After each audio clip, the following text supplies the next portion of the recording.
Om Namah Shivaya. Bonjour à tous, bienvenue sur ma chaîne. Cette chaîne est destinée à vous faire découvrir la religion hindouiste. L'épisode de jour est l'épisode numéro 3. Dans cet épisode, on va parler des 6 branches de l'hindouisme. Cet épisode va se décliner en 4 vidéos différentes et nous allons voir la première partie dans cette vidéo. Il y a 4 écoles dans l'hindouisme et ces 4 écoles ont développé 4 traditions différentes. Ils ont également développé la littérature correspondant à chaque branche. On a tout d'abord le shivaïsme qui consiste à croire que le dieu Shiva est l'être suprême et que les autres ce sont ses émanations. Ensuite, nous avons le vishnouisme qui consiste à croire que le dieu Vishnu est l'être suprême et que les autres dieux sont ses avatars.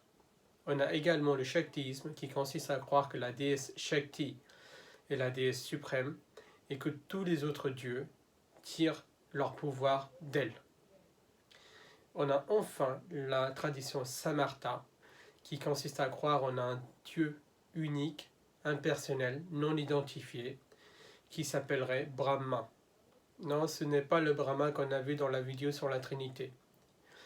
Là, c'est un Brahma, ce serait un être suprême qui serait l'âme suprême. Dans cette tradition, les gens prient tous les dieux de façon égale.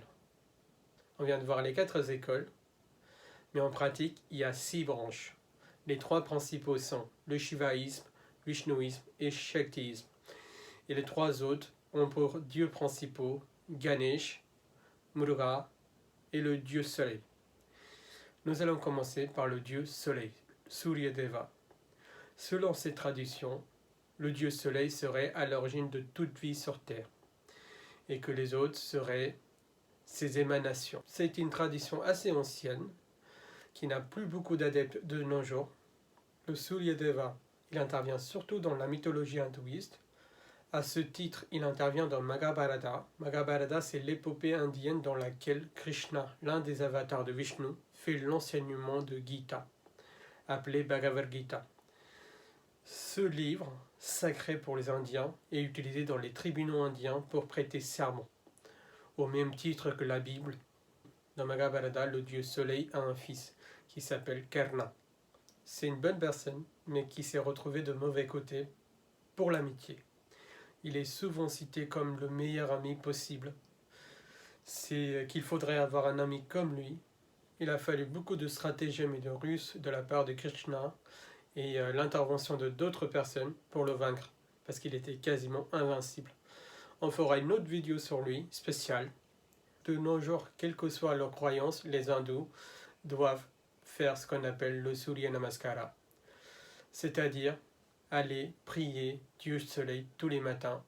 Le fait de recevoir les rayons de soleil le matin sur le corps, ça permet de produire de la vitamine D.